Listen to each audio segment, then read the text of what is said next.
For all those who appreciate the work that we're doing here on Standing for Truth, please hit that subscribe button because we are just getting started.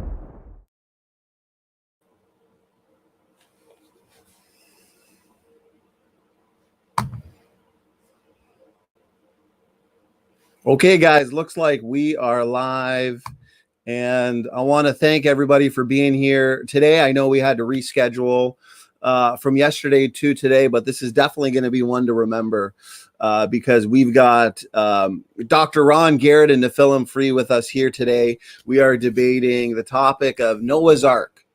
Did Noah's Ark exist? And both Ron and NephilimFree are seasoned debaters, well-known debaters. They've both been here numerous times. So I'm going to introduce them. We're going to kind of break the ice before we go into some opening statements. Guys, the structure for tonight is going to be 10-minute opening statements, followed by a free-flowing organic dialogue, keeping it respectful and as equally timed as possible. So why don't we introduce the debaters? A couple introductions. Why don't we start with Ron? It's been a little while since you've been here. So once again, I want to thank you for giving us your time. It's always a pleasure. You always make for some of the best debates. So we've missed you here, Ron. Thanks for being back on Standing for Truth. Oh, I think you might be on mute, Ron. You're good. Is that better? You're good.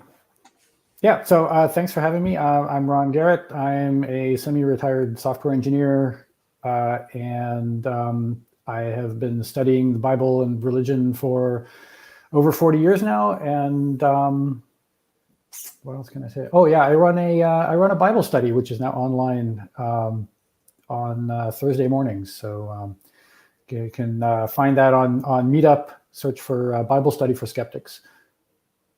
Awesome. Well, as I said, it's always a pleasure, Ron. Thanks for being here, especially on this incredibly important topic. I'm excited. The audience is excited. So thank you again. And NephilimFree, you're on mute as well. Good to have you here. Neff, a few things about yourself. What's going on over at your channel? Yeah, go ahead. Just make sure you unmute yourself there, Neff. Okay, so I go by NephilimFree on YouTube. I've been doing Christian creationist apologetics for about 13 years.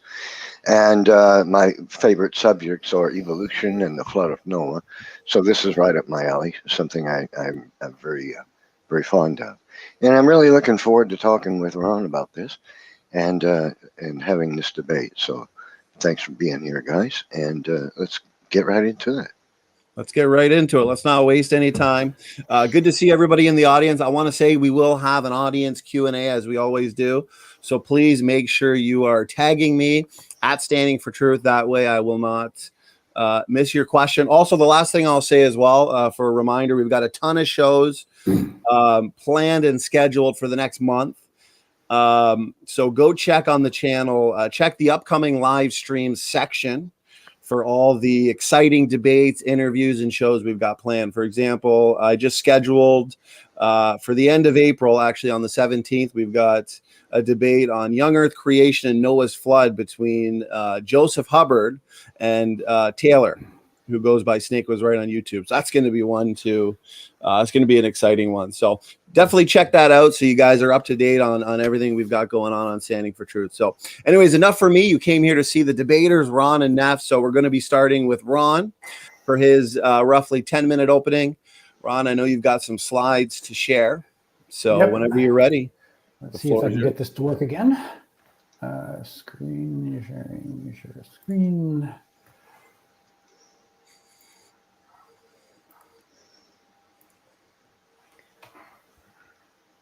We're good. Okay. We're good. I see it. All right. So here's a picture of Noah's Ark that I found on the web. And here is another one. But this is actually not what Noah's Ark looked like. And we know this because God gave Noah some very detailed instructions for how to build the Ark. And this ain't it. For starters, it was a lot bigger than that. It was about 300 by 50 by 30 cubits. It had 3 decks and 1 window. If you do the math, it works out to about 3 acres of floor space. It was built entirely of wood by less than a dozen people with hand tools. And it held at least 2 of every kind of animal, whatever that means, plus food for a year. So we can get a pretty good idea of what the Ark probably looked like because the Creation Museum has done this really amazing job of recreating what the Ark should have looked like according to the biblical instructions. Here it is under construction. And this is what it looks like now. It took 4 years to build using modern construction techniques. It's not a boat. It's a boat-shaped building. Just because something is shaped like a boat doesn't make it a boat. So boats and buildings are built very differently. So there's no question if you put this thing in the water, it would absolutely sink. But is it possible to build a wooden boat this size that would be seaworthy? So here's a data point. This is the biggest wooden boat ever built, or at least the biggest wooden boat whose existence can actually be documented. It's the USS Wyoming. She was built in 1909, which is to say in the modern era using industrial technology, not unlike that used to build the Ark Encounter. She was only 110 meters long on deck, so about 2/3 the length of the Ark, and so only about 1/3 of the Ark's gross tonnage because volume goes as the cube of the length. And she was barely seaworthy. Here's another picture of her just to give you a sense of the scale. So here's a quote from the Maine Maritime Museum, which is where I got these photos from. Because of her extreme length and wood construction, Wyoming tended to flex in heavy seas, which would cause the long planks to twist and buckle, thereby allowing seawater to intrude into the hold. Wyoming had to use pumps to keep her hold relatively free of water. And in March 1924, she foundered in heavy seas and sank with the loss of all hands. Here's another data point. This is a boat called the Vasa. She was built in Sweden in 1626, and she sank the day she was launched because she was top heavy. She sank into deep mud, which preserved her for 333 years until she was rediscovered and excavated in the 1950s. This is a photo of the actual ship after she was dug up. She was dug up out of the mud, and as soon as she was dug up, the wood started to deteriorate, and she's been deteriorating pretty rapidly. And I bring this up just as an example of not just of how hard it is to build a ship out of wood that would be seaworthy, a big ship, but also how hard it is to preserve a wooden ship over time. Here's another example of that. This is the famous Sutton Hoo excavation. And this is just to show what an actual wooden boat looks like after it's been sitting around for just a few hundred years.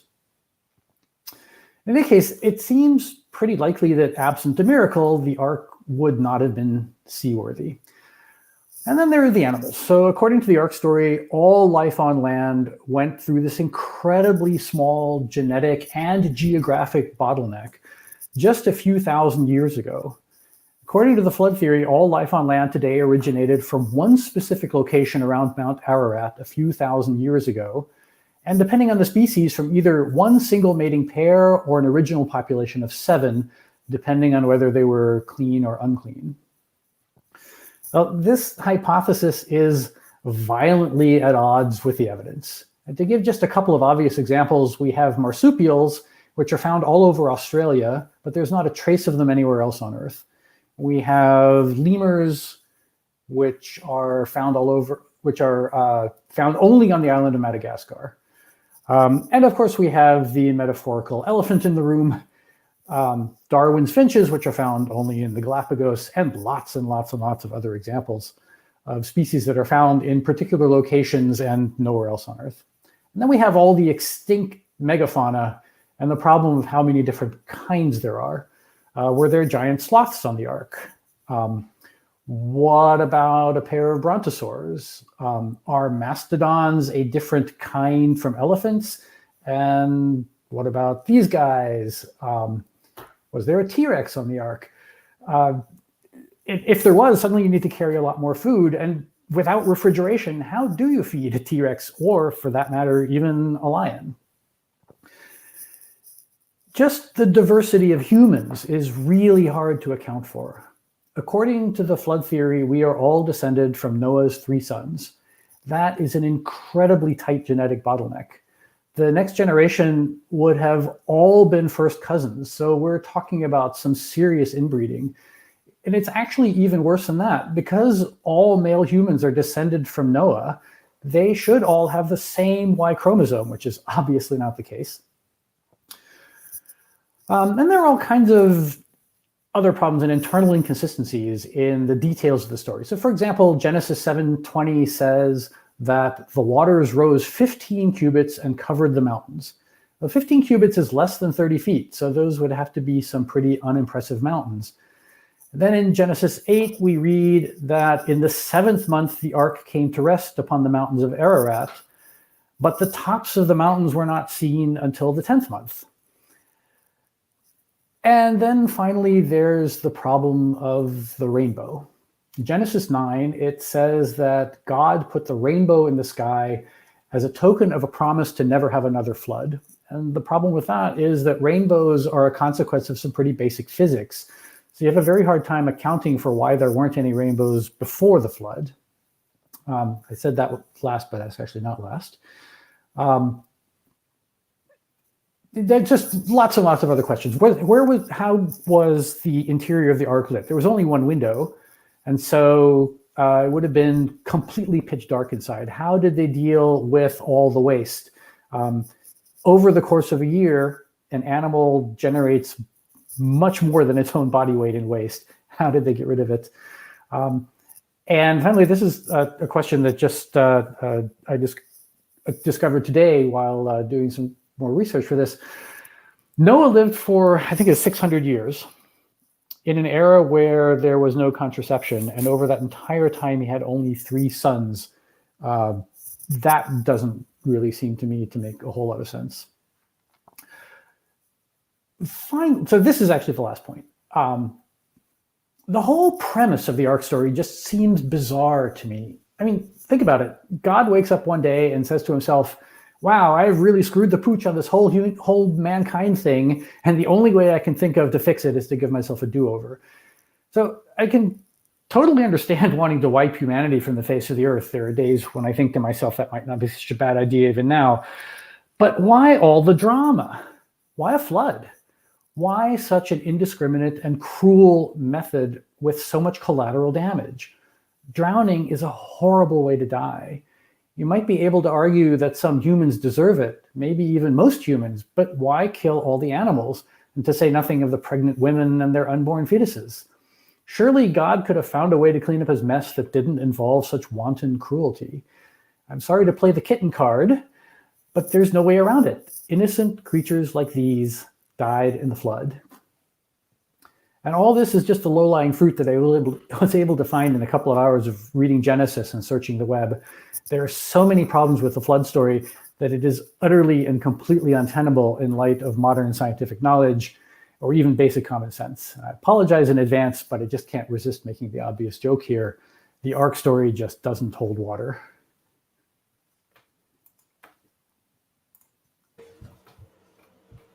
Awesome. With just 1 minute to spare, Ron, what we'll do is, as we typically do, we'll throw that minute into the discussion or the Q&A. So, Ron, thanks for the visuals. Thanks for that opening statement. Also to the audience, whenever you guys want to ask some questions, just make sure you're tagging me. And let's now hand it over to Neff. Neff, the floor is yours. You got roughly 10 minutes. If you got some slides to share, let me know, and I can get that on the screen as well. Neff, you are muted, so just make sure. Okay, so yes, I'm going to screen share. Select the application window here, and there we go. There we are. Okay. Okay, when that pops up, I'll start, I guess. Neff, you're good to go. The floor is yours. Okay, there. Okay, so Ron, you made a lot of arguments that I'm surprised you make, because Christians have rebutted the things that you've said so many times. I find it kind of funny that you would repeat these same arguments. So let me just address, was the Ark seaworthy? Which is one of your claims. What you see on the screen is a video made by some engineers, and they're taking these gulams, which are boards that are about 5 inches wide and 72 feet long, and it's made from Douglas fir, and they've glued them together into this plank that you see. It's about 5 to 6 inches wide and 4 feet tall or so, and they applying pressure to it to see how strong it would be. This is 72 feet long, 4 feet high. Let's see how many pounds of pressure it took. There it goes. It failed right there. How much weight do you think it supported before it gave out? We're going to find out in just a second here. It's going to shock you. 72,000 pounds. This wood is only 6 inches wide and 4 feet tall. It supported 72,000 pounds. That's as much as a fully loaded 18-wheeler headed to the grocery store. And these boards supported it. Now, Noah would have been a smart guy and made the Ark out of gigantic timbers. The earth has got plenty of trees big enough for that. Cut the core out of a tree and use a 10-foot timber on the inside for a structural beam. And let me tell you, you have plenty of wood strength to be making an Ark out of. So did the Ark exist? Well, the historians of the world say so. The famous Chaldean Brosis, he said to this day, in his day, part of the Ark still existed, and people would go to it, pilgrimage to it, to take away pieces of it as trinkets. And John Chrysostom, who lived in the 3rd to 4th century AD, he said Some of it existed in the land of the Kurds. That would be where we expect it to be in his day. Still existed. Epiphanes of Salamis said the same thing. Isidore of Seville, who lived a century after one of the fellows I just showed, he was a historian, and he said the ark still existed in his day, parts of it at least. Josephus, the famous historian, also said the same thing. Manetho, the ancient Greek philosopher and historian, said the same thing. And so did Nicholas of Damascus from the 1st century. And so did Theophilus of Antioch in the 1st century AD. So, according to the historians of the world from different cultures, parts of the Ark of Noah remained in their day right on up through into the middle of the 1st millennium AD. Now, this is as the ark is depicted. The truth is the ark was actually bigger than that, probably because Noah used a cubit, which is the measure from the distance of your elbow to your finger. Since Noah was probably bigger than any human being that's lived on the earth since the flood, his cubit was bigger too, and the ark was even bigger than what you see on the screen. Probably anywhere from 75 to 150 feet longer than that. So it would have had plenty of space for the animals. This is a warehouse in Tupelo, Mississippi. It's only one level. There's 648,800 square feet in there. The ark would have had the ark had 648,000 square feet if it were the measurements that most people think. This warehouse here has only 300,000 square feet. Plenty of space. 2 dogs can give you 200 breeds of dog. Noah was smart. He didn't have to bring every variety of sheep, every variety of lizard, just 2, because they'll make all the rest. And he didn't have to bring a fully grown T-Rex. He would have been smart enough to bring a baby T-Rex. He didn't have to bring a full-sized one. That wouldn't make sense, would it? Of course not. So the ark was plenty big enough. Now, Ron points out that you can't make a ship as big as this and be seaworthy, and he points to the USS Wyoming.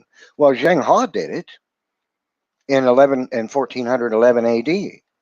Zheng He was a right-hand man of the Emperor of China, and he built a ship, and there it is. You can see the Titanic, the Wyoming, which Ron referred to, made of wood. There's Noah's Ark and Zheng He's flagship.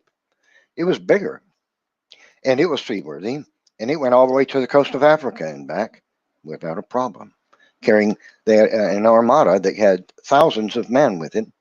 And this ship sailed to India and Africa and back without a glitch. And it was made of wood. And it wouldn't have been made anywhere near as strong as Noah's Ark. So it was a box. An ark is a box. And that's the most seaworthy form. It was made to a 6-to-1 ratio, which is the most seaworthy form of a vessel that can be put in the ocean. It refuses to tip over. It's almost impossible to capsize. Modern ships are built to this ratio for that reason. They don't make them in the old way. They make them according to a 6-to-1 ratio, like the Ark of Noah. So would the timbers used, if made out of the cores of 10-foot trees, be strong enough to make the Ark? Well, absolutely. This ship weighs 83,000 tons. If you do the math, 46 of the timbers, structural beams of Noah's Ark, is all it would take to support that entire ship. Just 46 of them would hold up that entire ship. So a world-class Korean shipbuilding firm was challenged by a creationist organization in Korea to make a model of Noah's Ark and study its seaworthiness and make a report. And they were paid thousands of dollars for this. And they accepted the challenge. They determined that Noah's Ark would be the most seaworthy kind of ship that could possibly be put in the sea, after studying it scientifically. So would it have been seaworthy? Oh, absolutely it would have been seaworthy. And so the idea that it wasn't, couldn't have been seaworthy, it's nonsense. I hate to say it, but it's nonsense. So the entire population of bison that exists today came from a couple of dozen bison that existed at the turn of the 20th century. The bottleneck's not a problem. Did Noah's Ark actually exist? Was there a flood? Well, the geology of the earth is absolutely clear there was a flood. And man is living on top of the average 1,800 meters of sedimentary material that was deposited rapidly, which encased creatures, entombed them, and made them fossils. And we're living on top of that. So if the flood didn't happen, why are we sitting on 1,800 meters of sedimentary material rapidly deposited that entombed billions of organisms? Obviously, man did survive it, the flood. That's why we're here. Because you couldn't have all that and man still be around if the Ark of Noah didn't exist. Now, did the event take place? Absolutely it did. The Bible tells us Noah had three sons, Shem, Japheth, and Ham. Is there evidence of that? Absolutely. The Shemites are the offspring of Shem, the Semitic peoples of the world. What about Elam? The Elamite ancient kingdom of Elam. This is from Encyclopedia Britannica. Ham's name is remembered as Kemet or Kemet in Egyptian. The oldest name for the land there was called Hamia, and Kemet was the name of the king.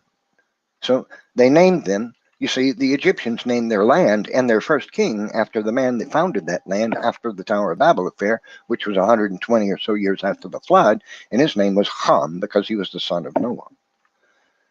Japheth's name is remembered as Dropishta, Japetos by the Greeks, Yapati, Prayapati by the Indians, the Hindu, Eupator or Jupiter by the Romans because of the difference in language, Ifith or Sheaf by the Saxons and early Scandinavians. So what about the sons of Shem? Let's just examine one lineage. I could do this for generations, but let's just do one lineage, the children of Shem, just the kids of Shem. Is there evidence that they were actually real human beings that kick-started the world, the various tribes? Well, absolutely. Shem had children, and their names were Elam, Ashur, Arphaxad, Lud, and Aram. Well, Ashur is the ancient kingdom of Ashur, or Assyria, or Assyria. So Ashur founded a country. What about Arphaxad? 30 seconds, Neff. Surely. 30 seconds. Artaxata, it was named after him. Here's more evidence of that. What about Lud? Well, Lydians, Ludbu. This is an ancient culture of the world. And Aram, the Aramaic language, and the Armenian people. So if the Ark of Noah didn't happen, and the flood didn't happen, and the Bible's not correct, why in the world are all the earliest names of all the earliest empires and tribes of man on this planet named after the children and grandchildren of Noah? That concludes my time, I guess. Okay. Awesome. Thanks to the both of you for the awesome presentations, the visuals, keeping this fun. So we've got a solid audience. Thanks, guys, for the super chats and super stickers that are coming in. Once again, make sure you're tagging me with your questions. But now we are moving on to the dialogue portion, where we are going to discuss the various points brought up in both Ron and Neff's opening statements. We'll try and keep it free-flowing and organic, but as equally timed as possible. So what we'll do is, since Neff just finished with his opening statement, why don't we hand it over to Ron? Ron, kick us off in this discussion portion with a couple points you might want to make or a question. Go ahead, gentlemen. The floor is yours. Take it away, Ron. Okay. Well, you covered a lot of ground there. So where shall we begin? Anything in particular that you'd like to start with, Neff? Well, I think history is a great place to start. I pointed out that since it's verifiable by human history, even secular historians agree about the names of the earliest empires and tribes of mankind. Now, we can directly etymologically link these to the sons of Noah and his children, and their children, rather, and their great-grandchildren, and their great-great-grandchildren.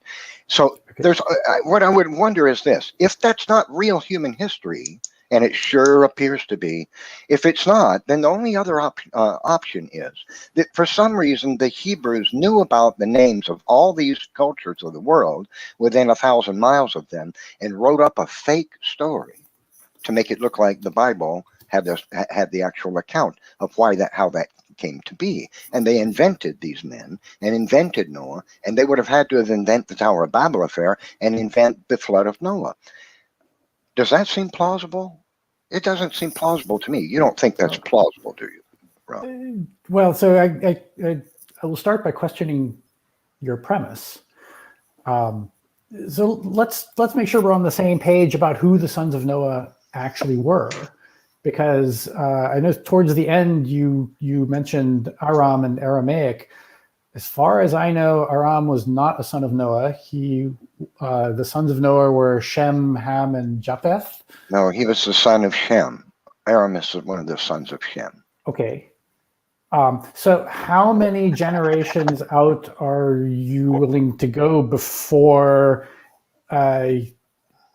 in order to cover the entirety of human history and civilization here? Well, we can go through about 3 generations and see that the earliest cities and the names applied to the oldest and most important rivers in the world were named after the children, grandchildren, and great-grandchildren of Noah. And what are your sources for that?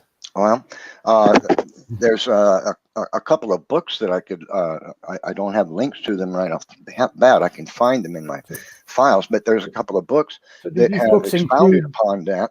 And of course, you can compare human history to the names in the Bible and do that. Do these books include, say, Chinese history? Or the history of the Americas? The origin of the Chinese people is considered Hamet. They're Hamitic people. Okay. They're considered, and one of the names that would relate to them is Sin. And you've heard of this Sino-Japanese War. So the Chinese people call themselves the Sign people. But are you saying that if I went, I'm not really up on Chinese history, but if I went and read up on Chinese history and went back to the names of the earliest settlements in Chinese history, that those would be traceable back to Noah? Probably not. You've picked an extreme example, and I understand why you did that. You picked an extreme example because you know that an extreme. Well, because the Chinese live so far away from there. See, things are going to change as they migrating across the earth. Well, you could just as well say that Noah lived far away from the Chinese. The Chinese are there are a billion Chinese. They are a significant portion of the population of the earth. To just poo-poo them as an extreme example shows some pretty extreme cultural bias on your part. No, not at all. What you're actually doing is you're ignoring all the evidence that I just gave.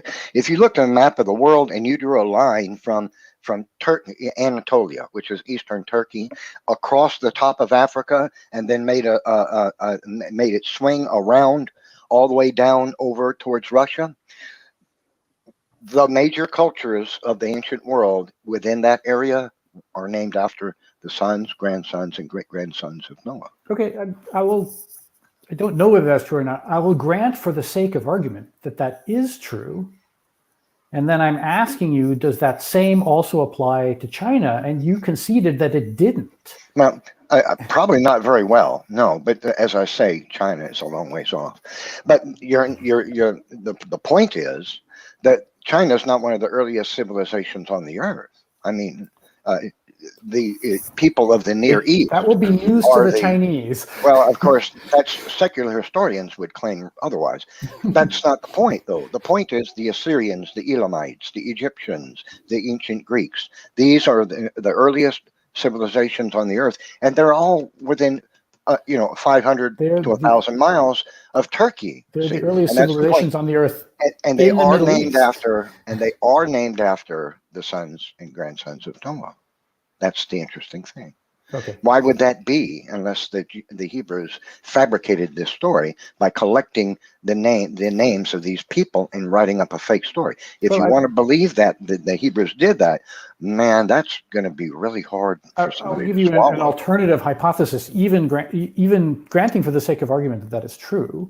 Here's an alternative explanation, and that is that people with these names really did exist back in the day, and their names promulgated to the places of names.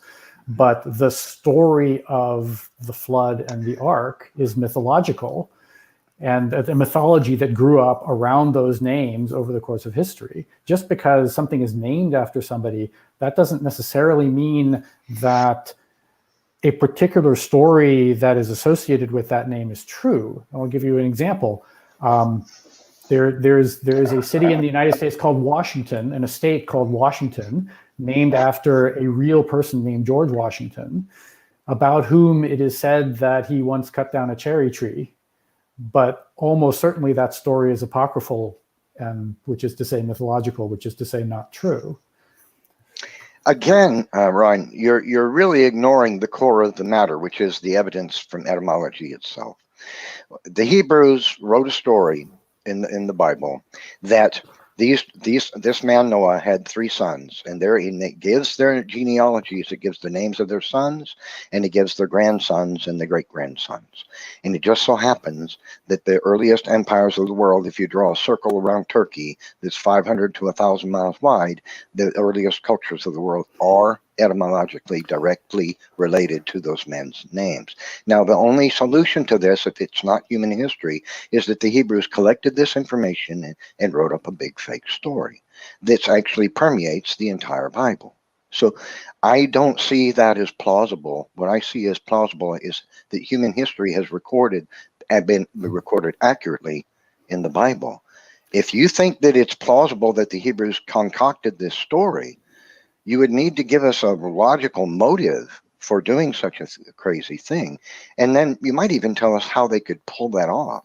Well, do you believe that humans write myths, that humans compose myths? Sure, there are many myths in the world. Okay, so why a priori could not the Bible be just another myth? Because it encompasses the names of the earliest tribes, cities, and rivers on the earth.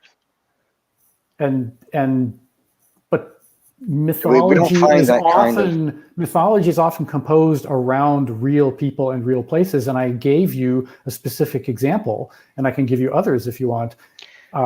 Find me a mythology that includes such a thorough explanation, given that matches human history outside the Bible.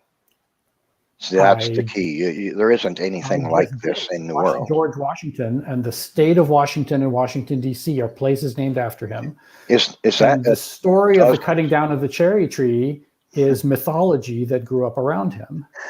Fine, you're missing the point. This is the point is this. You're talking about one guy in a story that was written about him 200 years ago. Okay, so I'm talking about Do you want more examples? The names. Oh, I'm sure there's hundreds. Okay. But the point is this. This is very different. This encompasses the names of the earliest tribes of mankind, a dozen of them. Why does that matter? Or 24 of them. Why does that matter? And directly, because its relationship is human history, not that this. But George Washington is not part of human history? Is there anything about George Washington that encompasses the history of the development of mankind on the earth? It encompasses the development of the United States of America, which is a pretty significant chapter in the development of mankind on the earth. So he's one player in the whole history of the United States. This is very different. This is a man being a tribe of one of the earliest empires and tribes of mankind being named after one man. And that history is verifiable archaeologically. No, it's not named after one man. It's named after his descendants, and his descendants going down multiple generations. No, that's backwards. And the Aramaic language is the language of Aram, and the Aramean people are his offspring. It's not.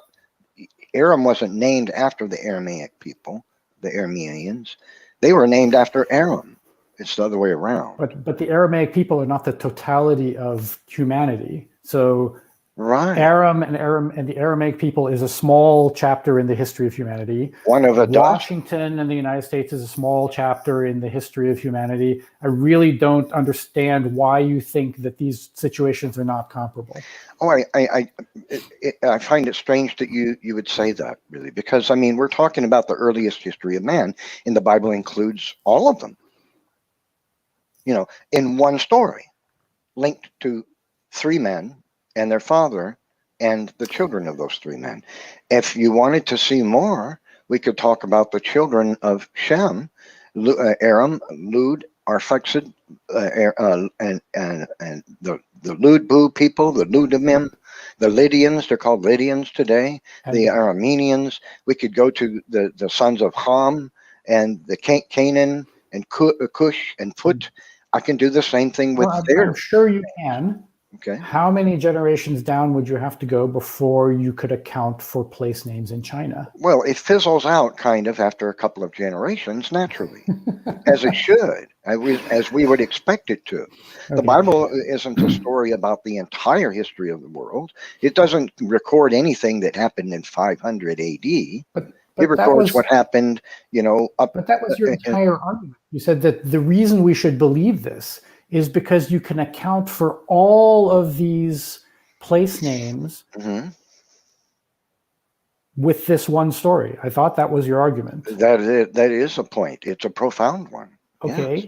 But you can't. You, by your own admission, you cannot account for all these place names with just this one story. In the world, of course not. No, just the most important ones, the earliest ones. Most important ones by what standard? Well, because they were part of the development of mankind across the earth. The earliest tribes of mankind. The Ashurians are named after Ashur. Ashur is the son of Noah. Okay. I mean, the son of Shem. I think we're starting to go around in circles here. Why don't we agree to disagree about this point? I just would like to know why it's plausible that the Hebrews would fabricate and how they would fabricate such a complex story as this. You call it a fabrication, I call it mythology. It's just a thing that humans do. Humans invent stories. The Hebrews are the only tribe of man in the world that fabricated a story that encompasses the various tribes. No, of course not. There are creation myths. There are creation myths in all societies. What other myth in the history of the world names accurately the earliest 24 or so empires of the world and gives them names, or relates them to the names of human beings? Is there any? I don't know the answer to that off the top of my head. My guess is that the answer. Well, maybe. Even granting for the sake of argument that's true, I'd be very surprised if I couldn't go and find creation myths in other cultures that accounted for the place names that were significant in those cultures. So do you think that the Hebrews had... That's true. All that shows is that there is this particular accident of history, that this particular myth happens to have hit more geographic place names than other myths. It doesn't show that it's not a myth. I think it does, Ron. Okay. Do you think the Hebrews had interaction, maybe commerce, with the Ethiopians? Probably not. And I have no idea. Yeah, it's not likely, is it? So how did they rightly name Put? I have no idea whether and Cush. And how did they? The Hebrews, did they somehow force did they know about the earliest history of did they have emissaries maybe that went to Greece and found out about the name of Iapetus and Japetus, sure, and these names, and come back and carry that with them? And there was trade throughout the Mediterranean region from the Bronze Age. So long before any of the Bible was ever written, there was already a thriving trade in the Mediterranean. So yeah, it's entirely plausible that there was the same thing. Cultures and names were exchanged, and they did the same thing with the Russians and the Franks. What Russian names are you now referring to? The Gomerians, the Gomeria. Is Moscow a biblical name? And the Galais or Galatians. Is Moskva a biblical name? No, but well, that's a pretty significant name in Russian Russian culture. Well, Gomer is related to the Russians. Okay, so there was some cross pollination. Gomer is one of the great grandchildren of Noah. The Gomerians, these people, the offspring of guess who? Well, Gomer. I mean, if you want to say once again that I think we're getting nowhere here, and we should. It would take me an hour to show it to you on screen if you wanted the whole lesson on how many names there are and just how many tribes of mankind. There are literally dozens and dozens. Okay. If you guys wanted to make your final points pertaining to that specific topic, it's up to you. I know this is free flowing, but Yeah, there were let's a go lot ahead of and talk points about something else. Sure, Yeah. sure. So if you guys want to Something we both could kind of agree. wrap that up and then move on, because I know there was a lot of points in the opening statement, so then we can move on to another topic to discuss. Go ahead, gentlemen. Well, so Ron, let me ask you about this then. Sure. The ancient historians, I pointed out a dozen of them, and some of them are pre-Christ. Ancient historians that spoke of the existence of Noah's Ark in their day, that some portion of it remained and you could see it and people pilgrimaged to it. It was common knowledge, apparently, Yep. you know, amongst their culture. Hey, I know a guy that went to the Ark. He's got a piece of wood. Let's go see. You know, this kind of thing was common in the world. Yep. Right on up to the 500s AD. Yep. Do you think that was fabricated too? I don't think the historians fabricated it. I think there have been con men throughout the history of mankind. So each of these historians were con men? No, I think they were conned. They were con? I think the people peddling the wood were the con men. So the various tribes of mankind from which these people came, like the Egyptians and the Greeks and much, they believed the Hebrew story, right? I suppose some of them did, yeah, probably. These historians. And some of them probably believed that the wood that they were being given was actually pieces of Noah's Ark, but I don't think they actually were. And just the mere fact that people believed it isn't evidence that it was actually true, because it's pretty easy to con people, and it's particularly easy to con believers because they're hungry for evidence and confirmation of their beliefs. So someone who's so skeptical as yourself, if you were one of these ancient historians, you would just outright believe the Hebrews, right? Oh, these Hebrews say that part of the Noah's Ark still exists in there. Wow, what about that? I believe it. It would be that easy, right? Or isn't it, don't you think it's logical that the reason these men wrote that it was true is because not only did they believe it, but it was considered common knowledge in their entire culture. Absolutely.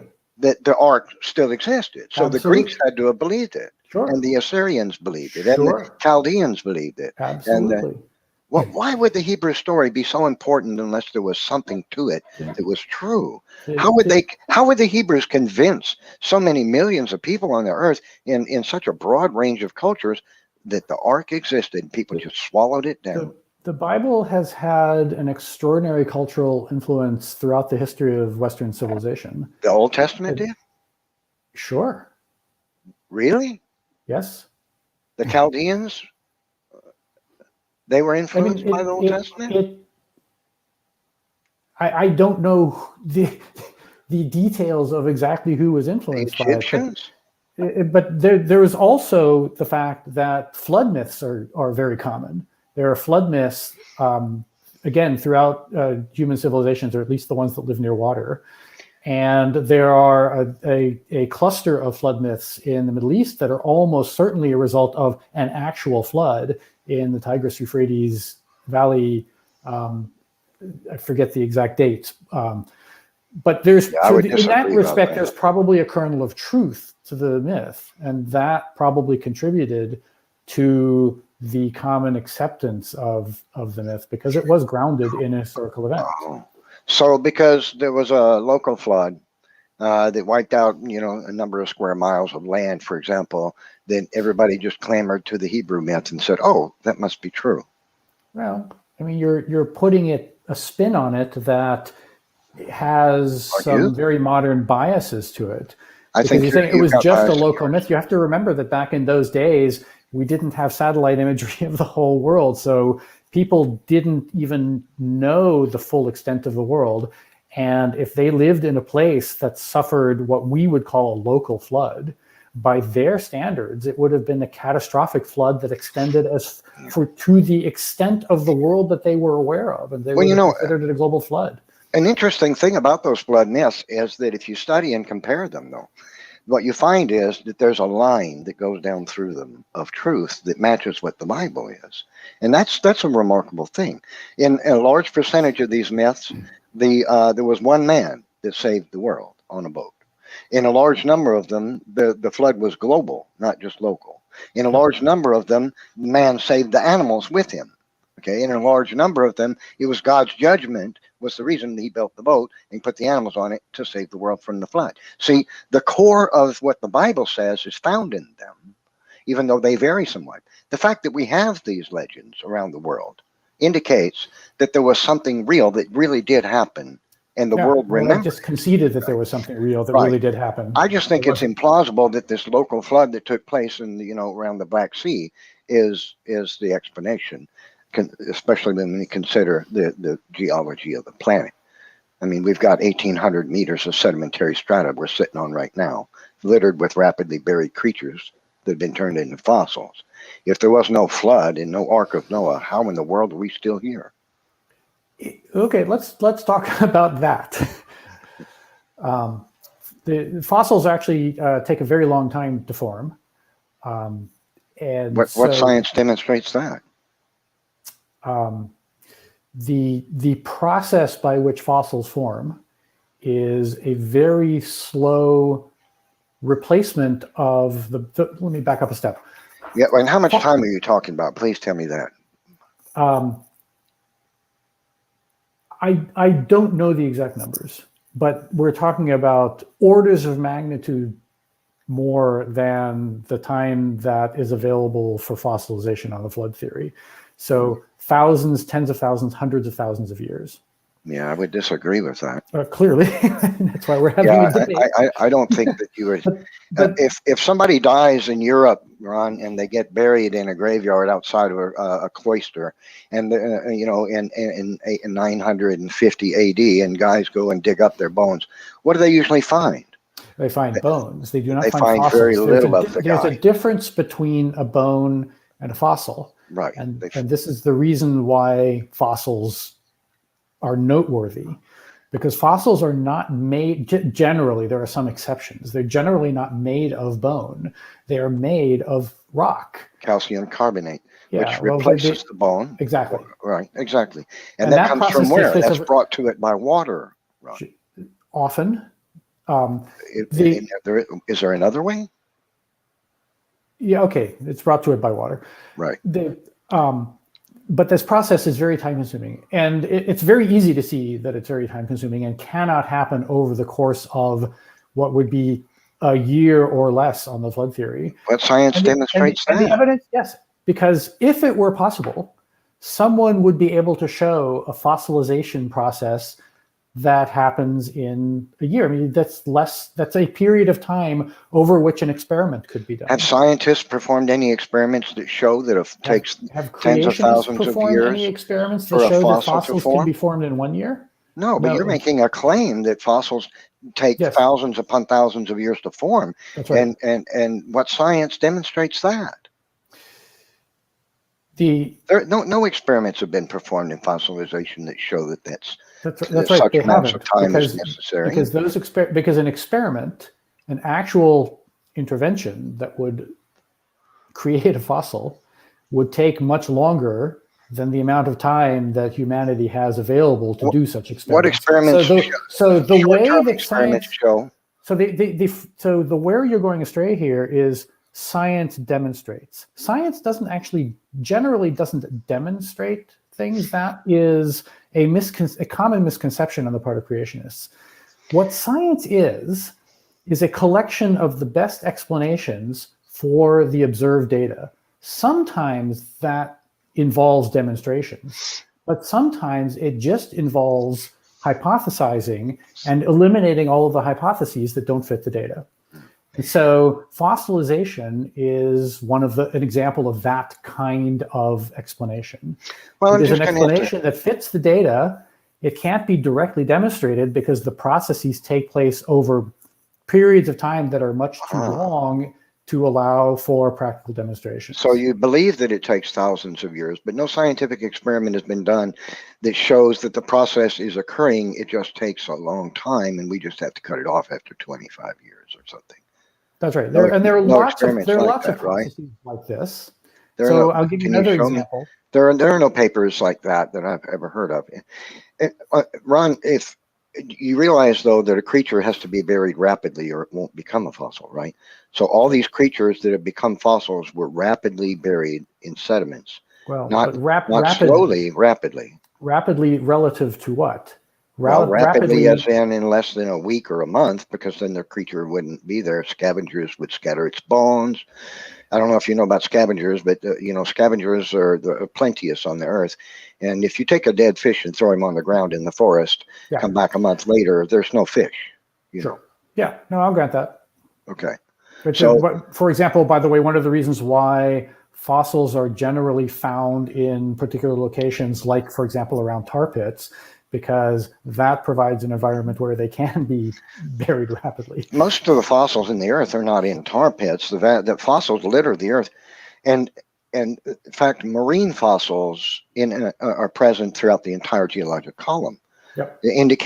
Demonstrating that oceanic waters is what created this, what you would call the geologic column, and all the sedimentary strata in which these creatures were rapidly buried. That's one of a number of processes that creates these phenomena. Not the only one, but yes. Well, it's the only one that it's true that the entire geologic column, as it's called, or globally, is littered with marine fossils. In fact, marine fossils account for 99% of all fossils, ocean creatures that live in the water. Right, and that's because at one time or another, most of the land on Earth has been underwater because the continental plates are continually shifting and moving, and there's subduction and creation of new land. And again, it's lots of interlocked, complex geologic processes that give rise to the evidence that we observe today. So T-Rex was swimming around in the ocean? T-Rex was not aquatic. That's why he is buried with crustaceans, is because he was swimming in the ocean. And the giant sloth that you showed a picture of, he's buried in the ocean too. All these creatures were buried by oceanic water because the strata in which they're found, 20 feet away, 100 feet away, 1,000 feet away, the very same strata has, bees and crustacean shells, conch shells, crayfish shells, this kind of thing, and the same strata that we find a triceratops. And so the creature was buried by sediments that were deposited, which also included marine fossils. First of all, let's be clear about what's found in the same strata. You mentioned giant sloths and triceratops in that sentence. Yeah. You will never find a giant sloth and a triceratops in the same layer. I didn't say there would be. Okay. But I don't see how that matters. Implying that. Well, it matters because. Well, you say we will never. That's a claim. You're making a claim about the significance of things that are found in the same geologic stratum. Yeah, so you said giant sloths are found together with bees, as if that mattered. Well, it did according to evolution theory as it was taught. Okay, so what is it about sloths and bees that's particularly significant? Sloth, not necessarily, but say a T-Rex. Bees have been found in the same dig with the T-Rex. And why is that significant? Well, because the evolution story constantly has to update and change. It's always wrong. Because 80 years ago, 60 years ago, they were telling us, well, here's the problem. 60 or 70 years ago, they were telling us bees didn't exist until millions of years after T-Rex went extinct. But lo and behold, they find a bumblebee, in the same strata as T-Rex. Uh-oh. Well, it's time to update the theory. We were wrong. Bees coexisted with T-Rex. So here's another thing you seem to not understand about the way that science works. Science updates its theories when new evidence is discovered. And in fact, the theory of evolution is a perfect example of that, because up until the early 1800s, the creationism was the universally held view, and young Earth creationism was the universally held view. And the reason that changed was because of the discovery of megafauna fossils. That was the first discovery that led people to realize that the theory was wrong. And this happens all the time. Yes, science never gets things completely right, but it converges towards something. There are very few examples of data that comes along that requires a radical rethinking of what has come before. And even on the rare occasions when that happens, the new theory always turns out to be a generalization of the old one. The two classic examples of that are relativity and quantum mechanics, where those were probably the most radical rethinkings of physics. But each one of those included the previous best theory, namely Newtonian mechanics and classical mechanics, as a special case, as a limiting case. So yeah, that's how science works. Science occasionally gets things wrong, and new data comes along, and the theories are improved and refined, and it converges towards something that we call the truth. Well, I just see it as evolution theory is never falsifiable, because anytime something's being discovered that contradicts what the evolutionists have been saying for decades, they just change the theory. So it just means that everything they're always saying is wrong until and it becomes right when they make a wrong discovery. That's all it is. You can't falsify it, and that's not scientific. There are different kinds of falsifications. Let me give you an example. The Cedar Mountain Formation in Utah contains fossils of dinosaurs, sharks, and lungfish. Now, either one of two things is happening. Either those lungfish are walking around on the land, or the dinosaurs are taking a deep water swim. What happened there? Because those fossils were formed at a shoreline where there was both land and water. Throughout the geologic column, everywhere we go. In fact, even in the upper lands of Colorado, the high altitude lands of Colorado and Utah, we find the same kind of thing. Dinosaurs buried with marine fossils. So obviously the same materials that buried the T-Rex or the hadrosaur buried also crustaceans. So those two creatures were buried by the same sedimentary strata. Now, sedimentology demonstrates that strata form rapidly. They don't form over vast ages of time. They form right before your very eyes in experiments in the university laboratories. That's how strata form. They can reproduce it right before your eyes. So we know how strata form. You can form strata rapidly in a lab under artificial conditions. Strata cannot form over a vast age of time. If you think so, please explain how that's possible. They absolutely do form over vast periods of time, and the way that it works is that layers of material are deposited on top of the extant surface, and that process repeats itself over and over and over again over large periods of time. And then you can actually see this happen if you go to Jerusalem, for example, any old city in the Middle East.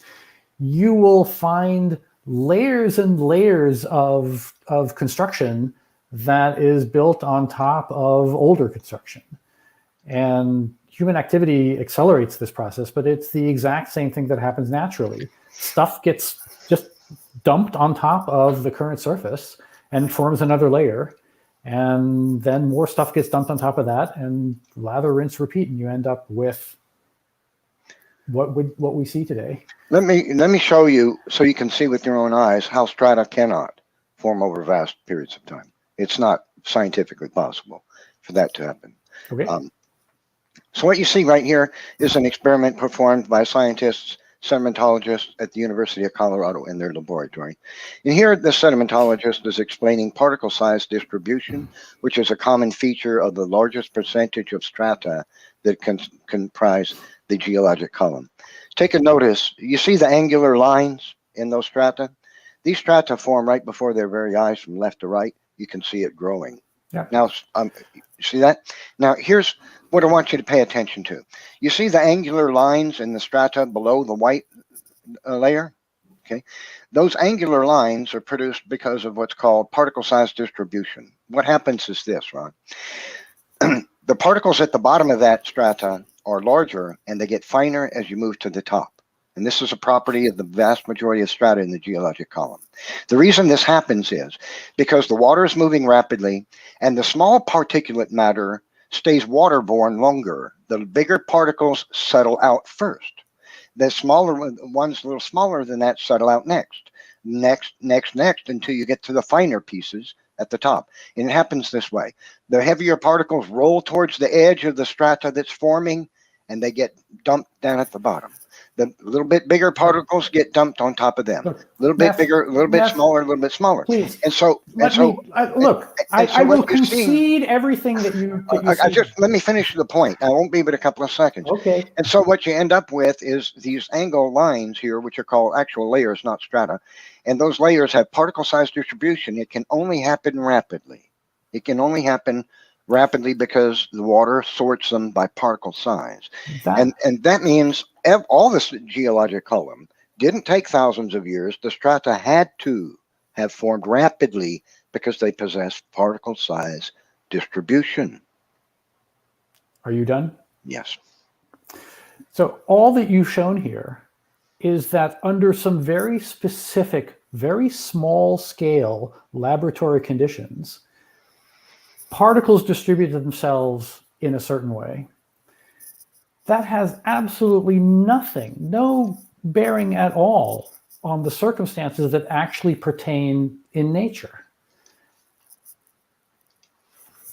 Well, it does because, Ron, it absolutely does, because what we see produced in the laboratory matches precisely what we see in the entire geologic column. No, it doesn't. It absolutely does, Ron. Yes, Okay. it does.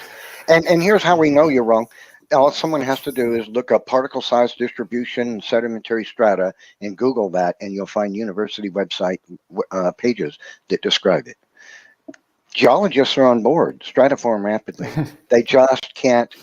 They just have to claim that somehow there's millions of years to be had in there. But they agree. Do you believe that giant sloths are never found in the same stratum as dinosaurs? I also believe that horse has never been found in the same strata as a hadrosaur. Okay.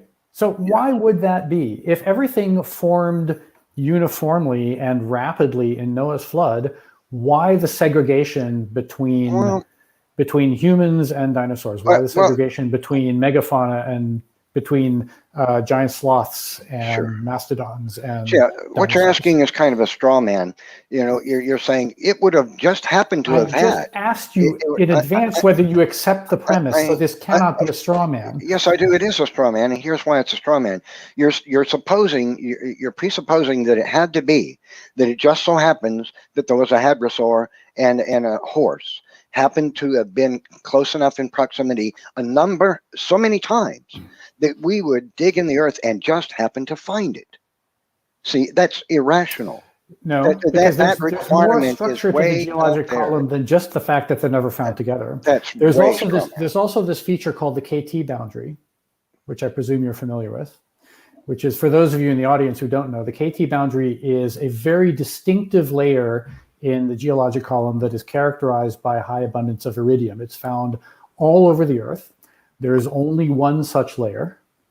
And all of the dinosaur fossils ever found have been found below this layer. And all of the giant sloths and woolly mammoths and humans are found above this layer. And so it's not just a coincidence, not just happenstance that we've never found them together. We will never find them together. That is a prediction made by modern geology and evolutionary theory. That's a presupposition. Well, it's a hypothesis. The hypothesis is that the KT boundary was formed when a very large asteroid hit the Earth and caused the extinction of the dinosaurs and opened up ecological niches for mammals to evolve into the kinds of mammalian repertoire that we have today. Well, that is the scientific hypothesis. And the question is, how do you account for all of the observed features that are accounted for by this hypothesis, and in particular, the segregation of fossils by the KT boundary? How do you explain that very significant structure? It's easy.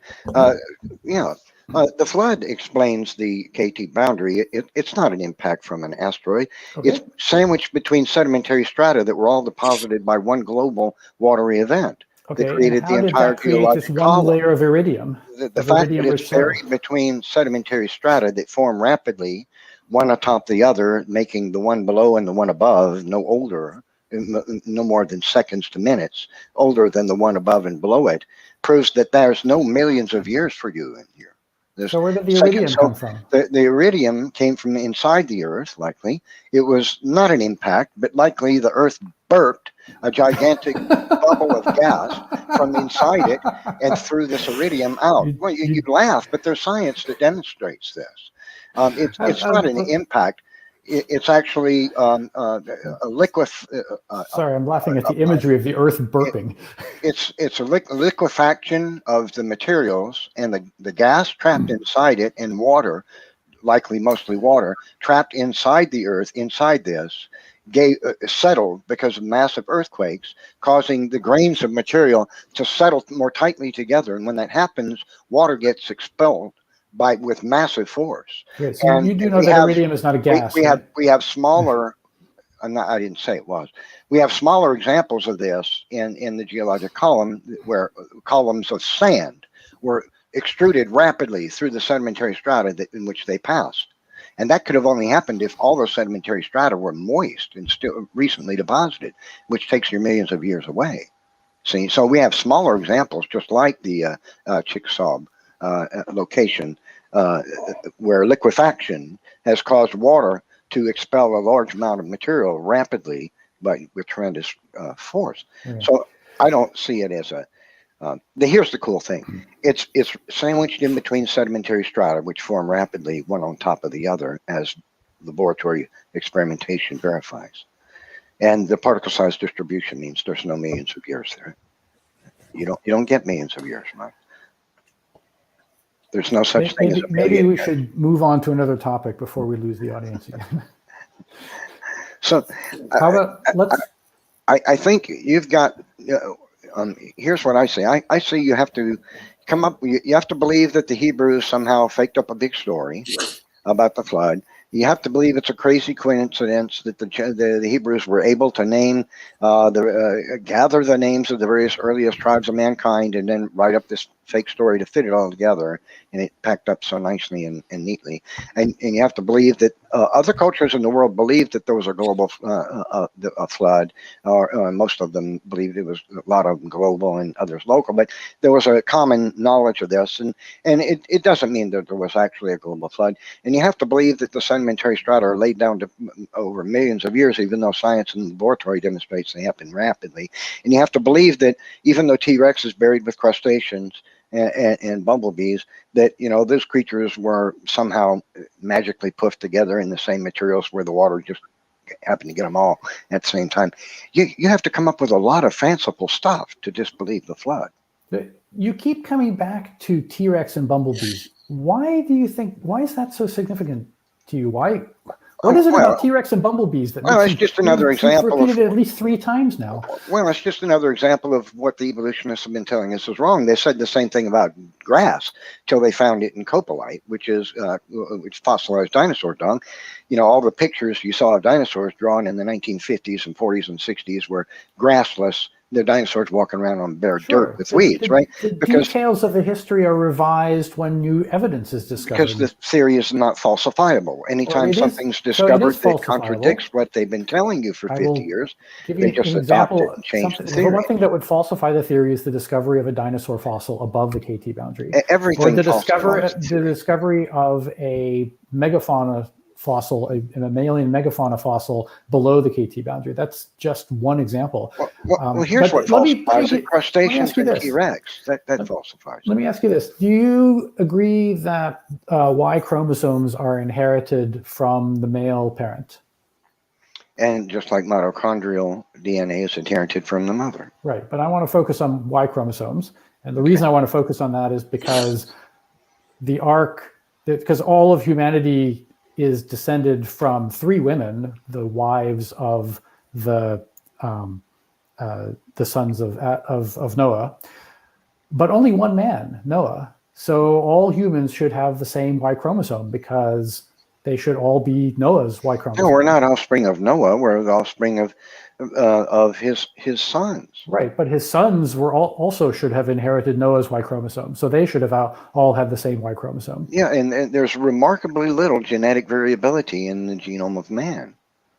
The counter to the evolutionists would have you believe, the genetic variability in the various tribes of man should be much greater, according to evolution theory, than what we find, which is very little difference between the Y chromosome in an African and a Chinese person. And that's surprising to evolutionists. But they're not the same. The creationists. They're not the same, right? Right. And why should we think that Noah's sons would have absolutely identical down to the DNA base pair? Well, why wouldn't they be the same? The Y chromosome is inherited from the father. Because of recombination. Recombination only works if there's some variation, if some initial variability in order to recombine with. Are you only have one Y chromosome to start with, there's nothing to recombine with. Ron, you're not a clone of your dad, are you? My Y chromosome is. But you're not. So the genetic information in your chrome is not identical. Mother. No, it's not identical to your dad. This is exactly the reason why I'm focusing on the Y chromosome, because there's genetic difference between you and your father, Ron. You're not. If there wasn't, Y chromosome, my Y if chromosome. If there wasn't, you would be a clone. No, because I am not just made by my Y chromosome. You'd be a clone if it was my Y chromosome is only one of 23 chromosomes that I have. The other 22 I share with I get some of the genetic material from my mother. And that's the reason I'm not a clone of either one of them. So you're saying there's no genetic variation between your father's DNA and yours, and the Y chromosomes are identical? That is not what I'm saying. Well, that's what it sounds like. Do you hear me saying the word Y chromosome over and over and over again? Why couldn't, you're telling us that the difference between the chromosomes of Noah's sons and Noah, that this couldn't have happened? The Y chromosome. Do you hear me emphasizing Y? Yes, of course. Chromosome? So what science demonstrates that Noah that we can't have the sons of Noah can't be real because of Y chromosomes? What demonstrates that? That's not what I'm asking. I'm asking whether you believe that all humans have the same Y chromosome, and if they don't, they don't. So how is that possible? Well, if you study the various tribes of man, guess what you'll find? You'll find that there are basically 3 types of male Y chromosomes in all the tribes of mankind. And that's a remarkable thing, because where did those original 3 types come from? Shem, Japhet, and Ham. And where did they get their Y chromosomes? From Noah. And how could they get 3 different Y chromosomes from one person? Why isn't your Y chromosome exactly identical to your dad's? It is. No, it's not. Well, it's not exactly identical because there's some mutation. There's going to be differences, Ron. There's genetic differences. Because mutations happen. Right. Mutation, natural mutation, genetic recombination happens. Every time a human is born, recombination occurs. Not recombination, not with the Y chromosome, because the Y chromosome is not inherited from both genders. Only males have Y chromosomes. I don't hear you telling me why all male Y chromosomes have to be identical. And this means that Noah's sons. Because the way in which the Y chromosome is inherited is unique among all the chromosomes. Y chromosomes are only present in males, and so they're only inherited from males. That doesn't mean they have to be identical to the base pair, Ron. They're not identical to the base pair. Unless there's mutation that happens. Right, exactly. So this is the natural mutation. Mutation simply means change to DNA, and that occurs in every human being. Great. So there are. So you're conceding that evolution, at least that part of evolution, is true. So I haven't heard you explain why Noah's 3 sons couldn't have existed and get their chromosome from their dad and get their mitochondrial DNA from their mom. I haven't heard you tell me anything scientific that makes us not believable. No, that's absolutely true. That's what Noah would have had 3 sons. But here's the thing. The problem is, you said that there are 3 different classes of Y chromosomes in humanity, right? Not just a wide variability, but 3 different classes that can be traced back to Noah's 3 sons. So what is it about the chromosomes that disproves Noah had 3 sons? I don't get it. You're not telling us anything. I'm not disputing that Noah has 3 sons. I'm trying to understand how it's possible that there are 3 different classes of Y chromosome, because The only way that I can think of that could happen is if there was suddenly a large number of mutations in the one generation between Noah and his sons, and then very little or no mutation after that generation. Why would there be no mutation? Well, I'm hearing a lot of speculations. I'm just not hearing a plausible argument that it's not believable that, I'm not that making all an the argument. tribes I'm of asking you a mankind question about a a claim that product. you've made. My claim is that we can demonstrate with enough inference to believe it that all the tribes of man are all the offspring of Shem, Yafet, and Ham.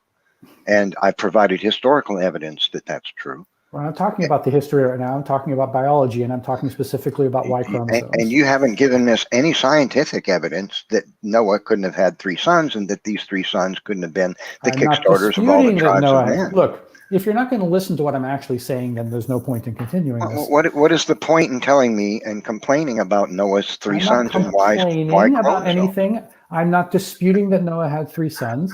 I'm asking you to account for the genetic variability of Y chromosomes in human males today. I don't see the problem. Human beings reproduce. So let me.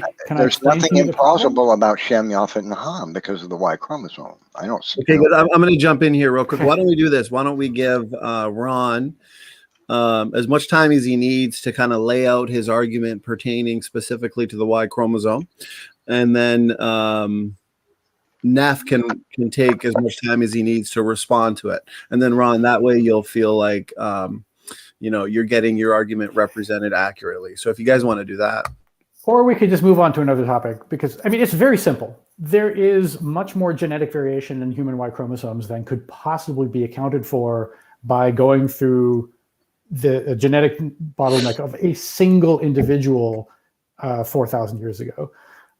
There are only 2 possibilities. Either the rate of mutation from that bottleneck 4,000 years ago is much higher than is actually observed today, or the genetic variability cannot possibly be what it is actually observed. Those are the only 2 possibilities.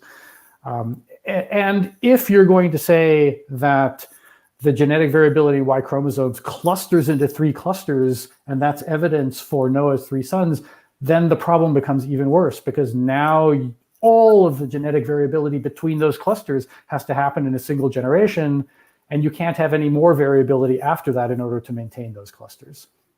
So, okay.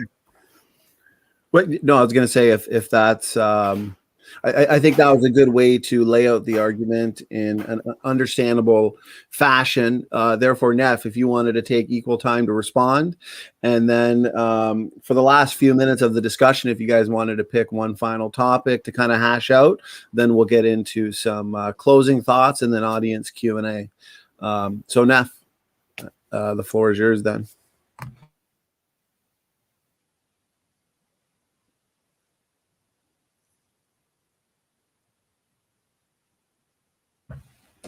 Maybe I stopped. Did we lose you? Oh, there. No, I had muted my mic. Okay, so I'm only hearing speculations and claims that this can't be true. That Noah's 3 sons are the Y chromosomes that kicked off mankind. It's largely speculations and a claim that it can't be true. I don't think science demonstrates that in the slightest way. Scientists have studied the Y chromosome of man and found that it can be packed into 3 different, that there are remarkably 3 distinct Y male chromosomes for all the various tribes of mankind. And people in Mongolia, for example, their male Y chromosome is, if I remember correctly, they say it's in the same group as people of, let's see, who was it? People in the Near East, somewhere in the Near East, if I remember correctly. And that's shocking to the evolutionist, that there's these 3 distinct groups of male Y chromosomes found in no matter what tribe of mankind you point to. There's one of 3 different types of male Y chromosomes, one distinct group. And male the haplogroups, the genetic haplogroups, demonstrates the Tower of Babel affair, is correct. Mankind did disperse from the Mideast. This is what it shows, and contradicts the out of Africa idea. I just think it's I don't accept speculations and claims that something can't be true as scientific. I don't see that as science.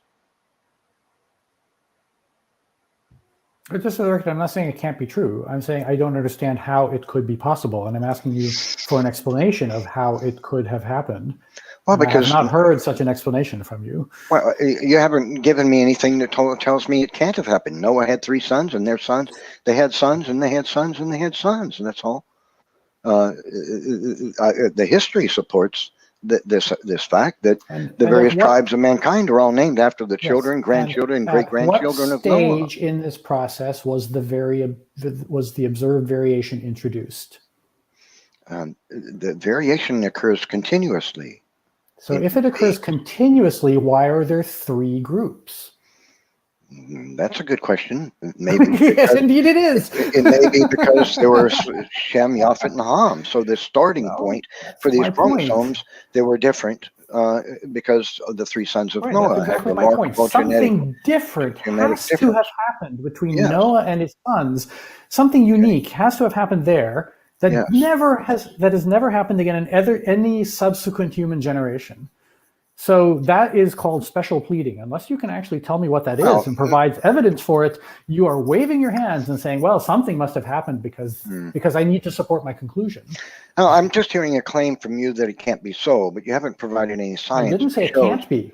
I didn't say it can't be. I said I don't know the answer, and you apparently don't know the answer either. Well, you don't know the science that demonstrates your idea right either. I haven't heard any. I know that there is a larger amount of genetic variation in the human Y chromosome than can be accounted for by going through a genetic bottleneck of a single individual 4,000 years ago. I do know that. I don't agree with that. No, I don't obviously think you know don't. that. I think you believe it. But let me share one genetic fact with you that is really troublesome for people like yourself, is that scientists have discovered that 86% of the single nucleotide variants in our protein codes have arisen in the last 5 to 10,000 years.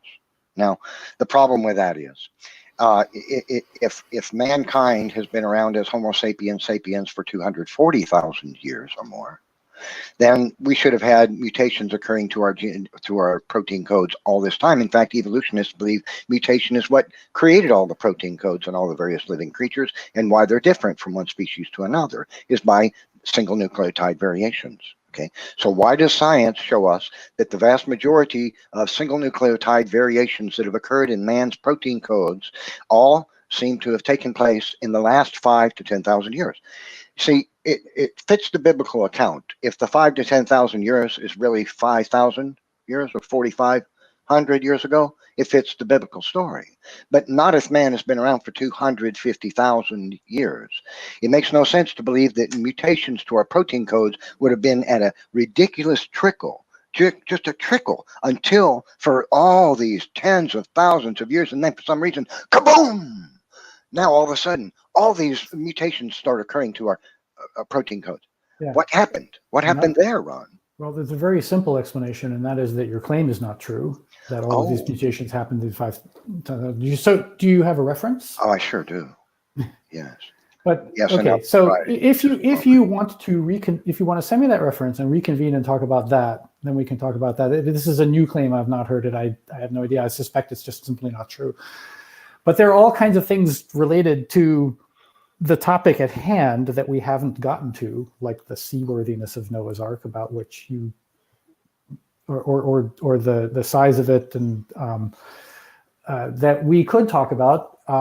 I don't know at this point how much time we have left. I get I'm trying to share on my screen on the end right now that information for you. If you'd like to see it real briefly. No, I don't want to get too far off the beaten path here. We came here to talk about Noah's Ark, and we've gotten very far afield.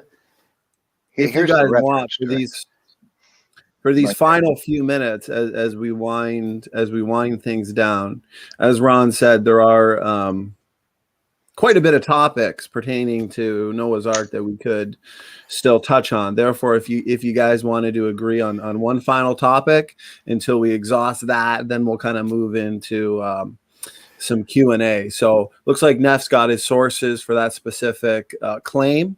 Therefore, if you want, now we can move on to one final topic before we move on to closing statements and a Q&A. So go ahead, gentlemen. The floor is yours. Well, let's talk about the seaworthiness bit. You advanced some arguments that Noah's Ark could have been seaworthy, and you showed this demonstration of stress testing of wooden laminates. Yeah, wood can be very strong material, but in order to make a seaworthy vessel, you need more than just a strong material. You have to have a material that is both strong and light enough and waterproof enough that the vessel will end up being able to withstand the stresses of being on the ocean. Ships are made of steel. They're heavy, Ron. Yes. All you have to do is displace enough water and it floats, right? Yeah, that's what makes a ship float. Interesting. One of the problems, so you know that there's this big tank container ship that's stuck in the Suez Canal, and one of the problems that they're wrestling with right now is that if they can't get it unstuck, they're going to have to unload it. And the problem with unloading it is that if you don't unload it in exactly the right way, you can stress the structure of the ship because it's no longer floating. It's now being, some of its weight is supported on either end, the ends that are grounded.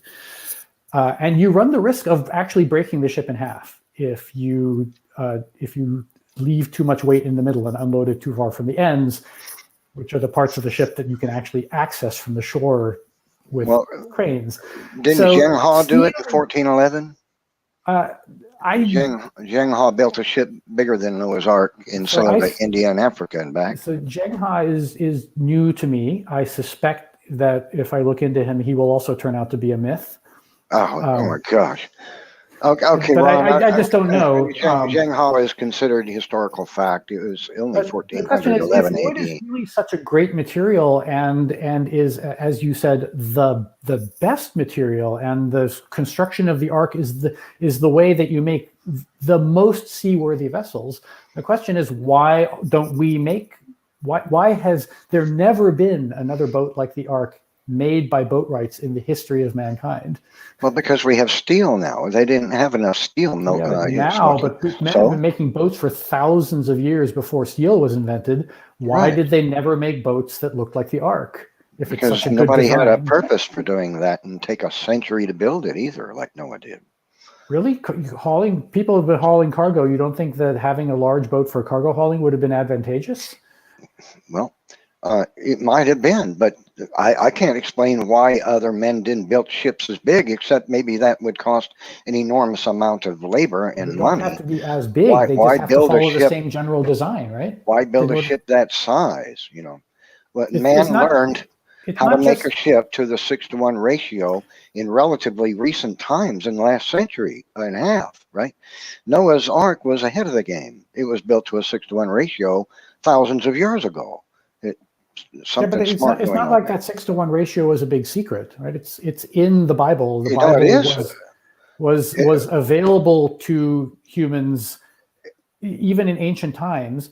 So if it's such a good idea, why did nobody, not even the Israelites who obviously knew about the Bible, why did none of them build a boat that looked like that? That's an interesting question.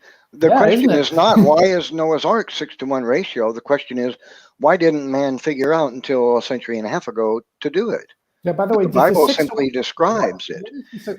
The Bible simply describes the boat as a 6-to-1 ratio of width to length, and that just happens to be the most stable dimensions for an ocean-going vessel. And so that's not a problem with the biblical account, except it shows that God is smart. That's all. And Noah built a ship that was more seaworthy than man's was building in 1820 or 1860. That's all. So I suspect if I went and looked at the dimensions of modern seagoing vessels, that there would be lots of different ratios of widths to lengths. Right, and they have moved towards a 6-to-1 ratio. ships are wide. Look, you mentioned the Swedish ship, the Vasa.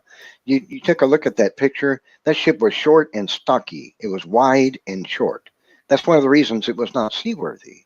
Is because it was too fat and because too it was short. top heavy and right, because it was short and wide for one thing. Right. See, you make the ship skinnier and longer, and it's much more seaworthy. And that's what Noah's Ark was built on, 6-to-1 ratio. The ocean-going barges are built to this 6-to-1 ratio. Like a barge that carries millions of gallons of oil, they're built to a 6-to-1 ratio because it's more stable. Some might be 5-to-1. I'm looking up the dimensions of the Ever Given, just out of curiosity. So a North Korean shipbuilding firm is 5-to-1. But all right, close enough. Yeah, North Korean shipbuilding firm tested this and found that it was more seaworthy than typical ships. Did you say a North Korean? South Korean. I'm sorry, a South Korean shipbuilding firm. And their conclusion was that if the Ark of Noah was built to a 6-to-1 ratio, it would have been extremely stable in rough seas. Okay. That's just, I know you guys don't like it, but it simply is science. That a 6-to-1 ratio makes a ship more stable. What's the name of this Korean firm that did this study? Let me pull that up.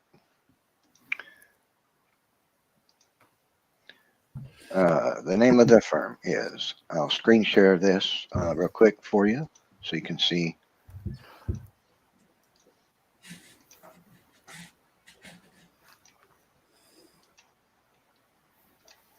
There we go. It's called CRISCO, Korean Research Institute of Ships and Ocean Engineering, formerly called MOERI. They're an engineering firm that designs ships. And the study was done when? In 2005. Okay. Dr. Seon Wong Hong was principal research scientist when he headed up the Noah's Ark investigation in May 2005. Dr. Wong was appointed general director of CRISCO, and they conducted a study and discovered that the dimensions of a Noah's Ark would make it very seaworthy in rough seas. And has this result been independently reproduced by anybody? I'm sure you could find the information. And this is why ocean-going vessels are made more along the lines of 6-to-1 ratio than they were in middle 1800s, Ron. They've learned, and they've adapted their shipbuilding design. That's why an ocean-going cargo ship that carries millions of gallons of oil is 5-to-1, 6-to-1 instead of 4-to-1 or 3-to-1 or 4.5-to-1. They're making them longer and thinner because they're more stable that way. Okay. I'll jump in real quick, gentlemen, and I don't want to cut you off, Ron. I just want to point out we've now been going for about an hour and 40 minutes, and we do have a ton of awesome questions from the audience. So maybe if it works for you guys, maybe we'll go into a couple minute kind of closing statements or concluding thoughts just to wrap things up so you guys don't feel like we're just ending so abruptly. And then we'll move into some questions and kind of cap it at the 2-hour mark. Does that work for you, gentlemen? Sure. Works for me.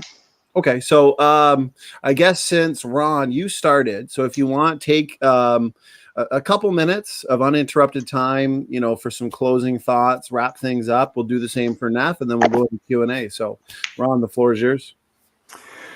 I didn't prepare a closing, so I'm going to have to wing it. It should probably come as a surprise to no one that nothing that I've heard here today changes my mind about the story of Noah's Ark being completely implausible and almost certainly a myth. We got off onto all kinds of tangents. The last one being this 6-to-1 ratio, as if that somehow proves something. It doesn't. Even if it turns out to be true, which I'm a little bit skeptical that the ratio of width to length actually matters that much. But even if it turns out to be true, all that shows is that the people who wrote Genesis knew something about shipbuilding and had discovered this fact about shipbuilding back in ancient times. It just kind of intuitively plausible that the general shape that we build boats in and the general proportions that we build boats in is the right answer. And if that general proportion turns out to be 6-to-1, the fact that this was known to the ancients proves absolutely nothing. The ancients were smart people. They could figure things out. It says absolutely nothing about the historicity of Noah's Ark. Nothing that Neff has said comes close to being an adequate explanation for any of the myriad problems and ways in which the Ark story contradicts modern scientific understanding and itself with its internal contradictions. We didn't even get to the rainbow bit, which I think is probably one of the and I'm sure Neff has an explanation for that, and I'd be interested in hearing it, because he has an explanation for everything. But I give long odds against that one persuading me also. So that's it. Well, thank you so much, Ron, for those concluding thoughts. I got to say, this was a really, really good debate, extremely engaging, lots of good topics. So possibly I sense around 3 at some point in the future, because you guys make for a good debate. So let's hand it over to Neff. Neff, take a couple minutes, concluding thoughts, final points. Okay. Go ahead. Let me screen share something real quick, please. So the study of genetics demonstrates that the biblical account of man coming from a Tower of Babel affair that took place very shortly after the flood of Noah is a scientific truth, I would say. The haplogroups that have spread out from the Near East are found throughout the world. Now, I mentioned that we can find the names of not only the children, but the grandchildren and great-grandchildren of Noah as the names of the earliest cities, rivers, cultures, countries in the world. And that's true. The history, the etymology, I don't know why the screen share is so blurry looking, but you're not going to be able to read any of this. But the information is abundant. For example, if we go through the lineage and we find that the children of these 3 guys, some of them were Gomer, Magog, Madai, Javan, Tubal, Meshach, and Tiras. For example, Tiras' name is Tiresian, or Thracian, Thyris, Tyrus, Tracius, Troy, Trojan. The list goes on. Tubal. Tubal is the name of an ancient people, the Tubisli people, the Tubors. The Meshach is the former running of the Mushki, which is the Russian peoples. The Mishi, Musku, this is the Russian peoples. Madai, Madia, the Madians, the Arameans, the Caspians, Kassites, Magog, the Gog, the Gogu, the Gogog, the list goes on. Gomer, the Gomerites, Gumeri, the Guth, the Gutar, the Galatians, the Gulte, the Gauls. It goes on and on. So if we study the names of these sons, grandsons, and great-grandsons of Noah, we find the biblical account is an accurate record of human history. And if that record is correct and scientifically proves to be by this scientific evidence from history, then the Tower of Babel affair and the flood of Noah are real events.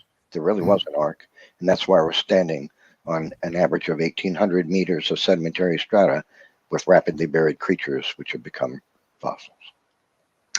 That concludes my closing statement.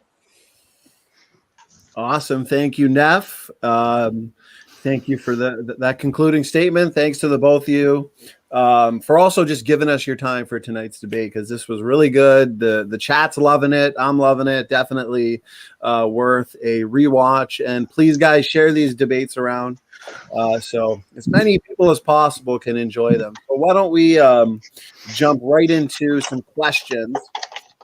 as always, we have a ton of questions, and we could do this all night.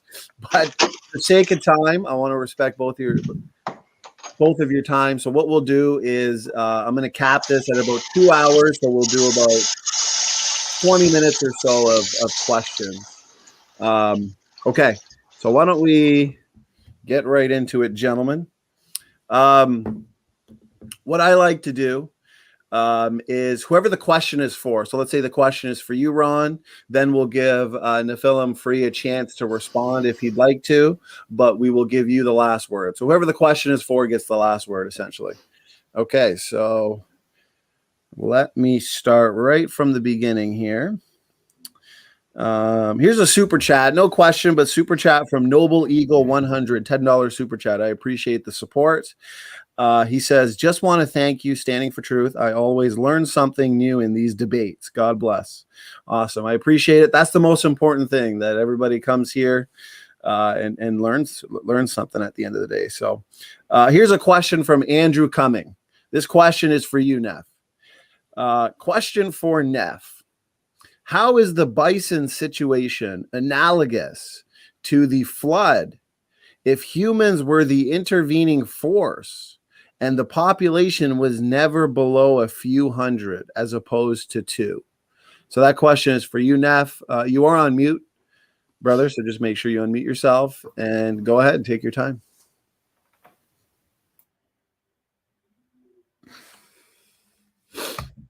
I just don't see an issue with it. It just demonstrates, I think, that genetic bottlenecks are not a problem for the flood account, as the evolutionists like to purport. The real genetic problem is with evolution, believing that genetic information, which is overlapping, nested, four-dimensional, multi-hierarchical, algorithmic, semiotic, and linguistic, can arise by undirected natural mutation. That's preposterous. The very existence of DNA proves creation, and the whole thing we're debating tonight is moot if that's true. Thank you for that answer there, Neff. Ron, if you wanted to respond at all, go ahead. Yeah, in fact, going through a genetic bottleneck of 2 or even 7 individuals is generally catastrophic for a species. There are very, very few examples. That might even be, I can't think of any offhand, of a species that has been successfully rescued from extinction after having its population reduced to that small of a number. And the ARC story would have us believe not only that this happened, but that every single species that exists on Earth today exists as a result of having gone through that narrow genetic bottleneck. It is violently at odds with what is known about biology and genetic diversity. I appreciate that response, Ron. And Neff, the question was for you, so you get the final word if you had some final thoughts on that. Okay. The thing is this, that in man's genome was not as tarnished in the day of Noah as it is today. So Noah and his 3 sons didn't carry the genetic baggage that we do today. And this is why their genomes were viable. The genetic mutations that we have suffered since the flood of Noah is what's caused so much problem and disease in this world. Man started out with a great genome, flawless in the beginning when he was created, and mutation has been occurring since then. Noah was perfect in his generations, according to Scripture, so his genome was untinkered with, and it was strong and healthy and clean from mutation, and had relatively little mutation to it. And so the problem is what has occurred since then.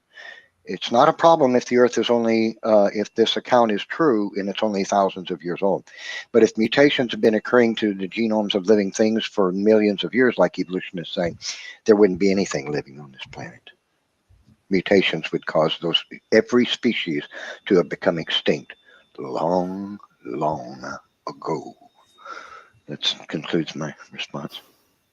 Okay, well, thank you, Neff. Thanks to the both of you for that, for your responses to that question. So next question comes in the form of a super chat from Michael Jones. Michael Jones, thank you so much for the super chat and the support.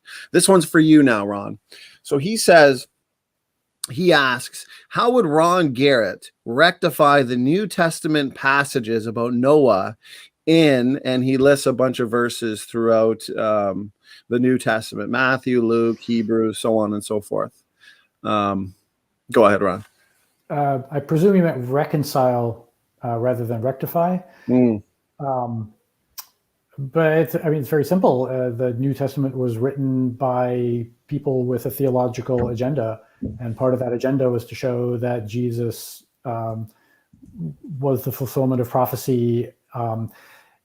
And I suspect in the specific case of Jesus's references to Noah, that those might have been things that the actual historical Jesus actually taught and were carried on as part of the oral tradition. I don't think there's any way to really know, but it's not a mystery. There are concordances in human literature all the time. It's just not mysterious at all. So I guess I'm a little bit puzzled as to why anybody would even wonder about that. Awesome. I appreciate the answer. And of course, Neff, if you had anything you wanted to add to that specifically, go ahead.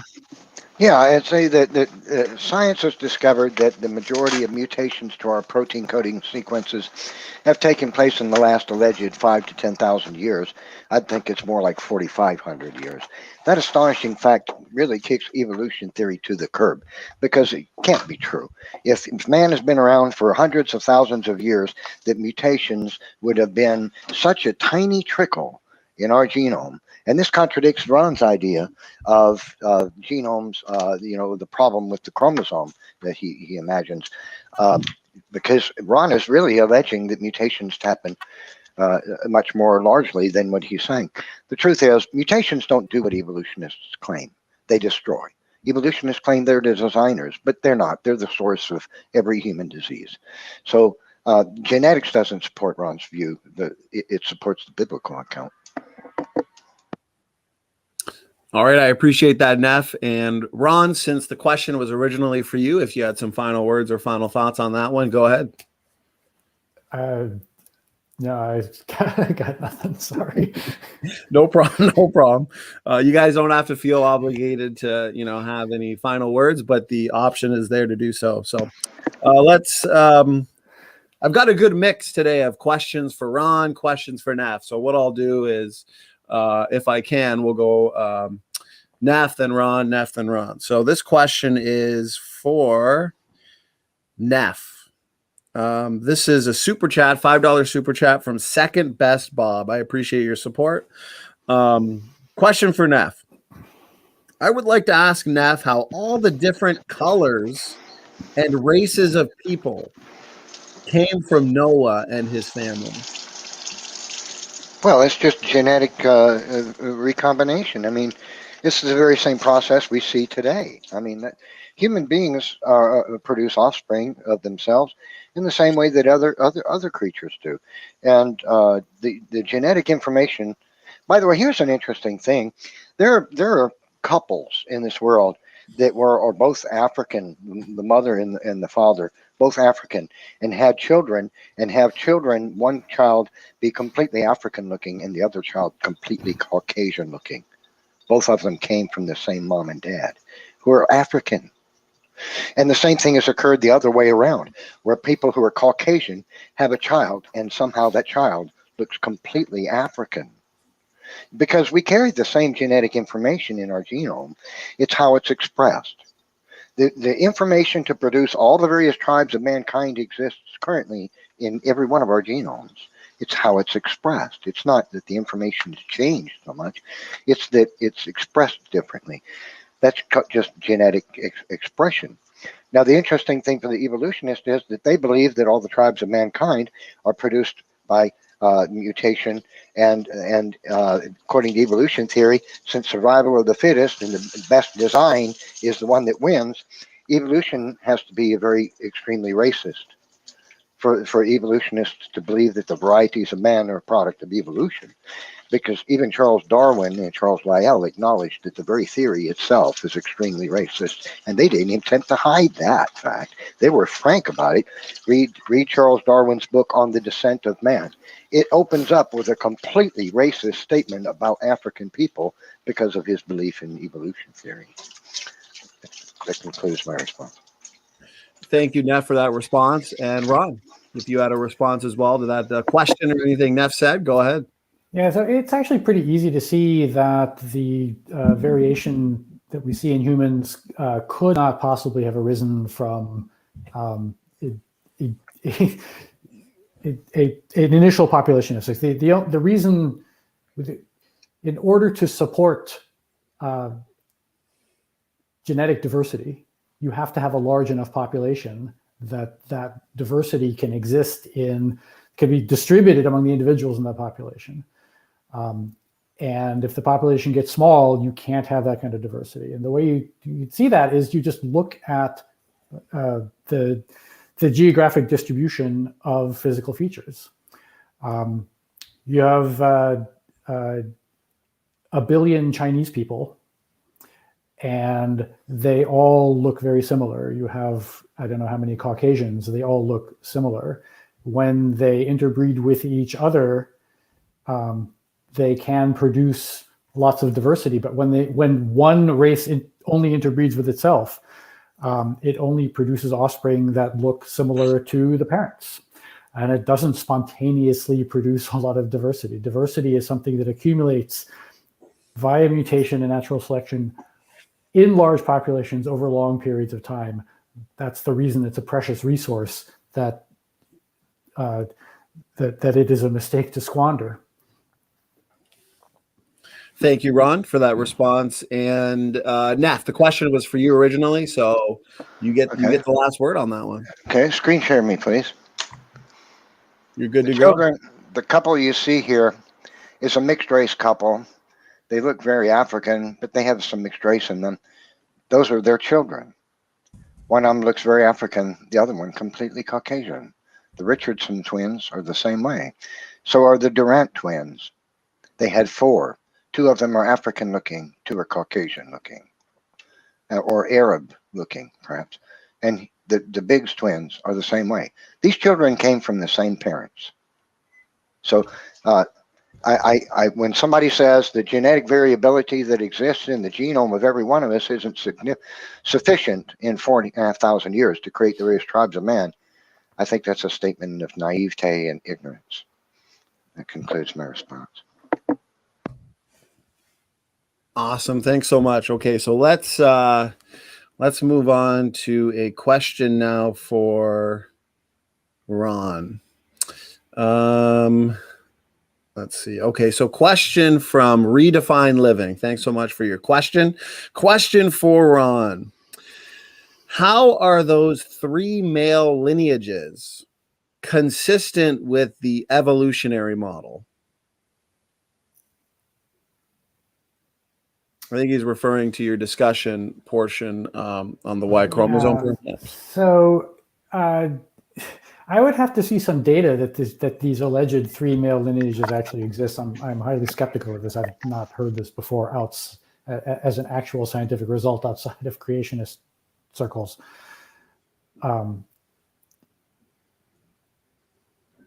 If it turns out to be true, then I'd have to say I just don't know. I'd have to look into it. And frankly, if it turns out to be true, I'd be very surprised. Thank you, Ron. And thanks for your question, Redefine Living. Neff, if you had a quick response as well. Well, yeah, my only response is that I think evolutionists are constantly quite surprised when they make discoveries that contradict what the theory is always, what the theorists have been telling us for decades, and then they have to change the theory to match the scientific evidence. So we were wrong about that. But it's all okay because it happened the other way. And they do this constantly, so evolution is never falsifiable. They just change the theory, and they were always wrong about what they told you in the past. It doesn't matter if they were wrong then, we're right now. And that's why evolution is so scientific. That's my response. And that question was for Ron. I almost forgot there. So if you did have a final word on that one, go ahead, Ron. I do. Sort of a meta observation is that Neff has references for everything ready at hand. On the last question, we had pulled up this example of these couples that have children that look very different from one another. But in the case of these alleged 3 different branches of human Y chromosomes, which has come up a lot in this discussion, he seems to have nothing. And I suspect that's because there is no reference, because it isn't true.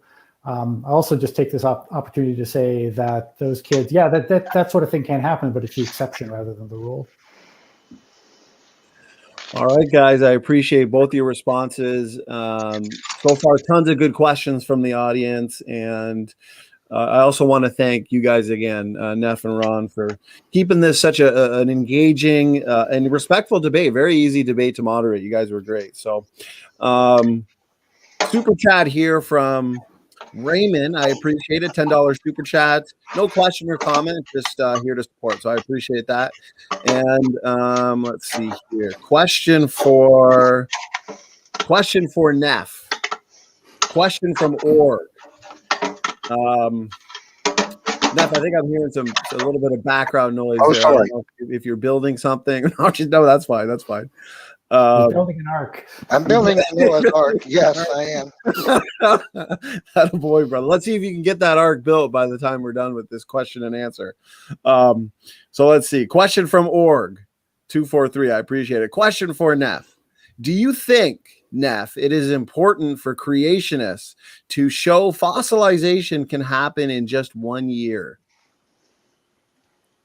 I wouldn't say it's important well, I would say yes and no.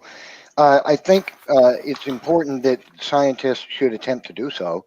However, I think it's not a critical matter in that we know a fossil can't form over vast ages of time because the strata in which it was buried can't have been deposited over a vast period of time.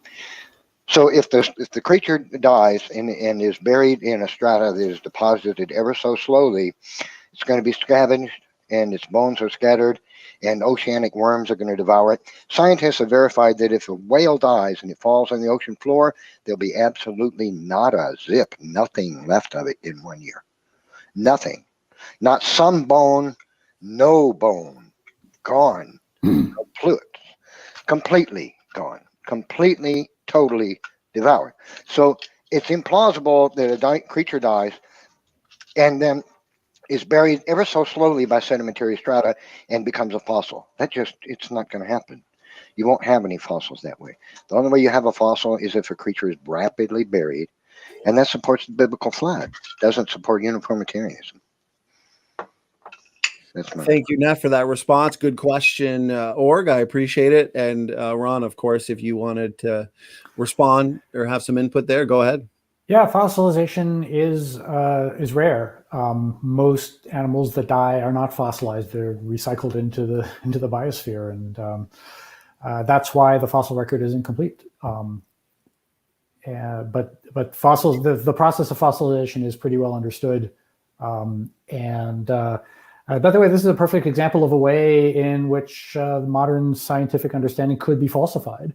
If somebody could actually demonstrate rapid fossilization, that would really shake things up. I'm not a geologist, so I'm not sure exactly the extent to which that would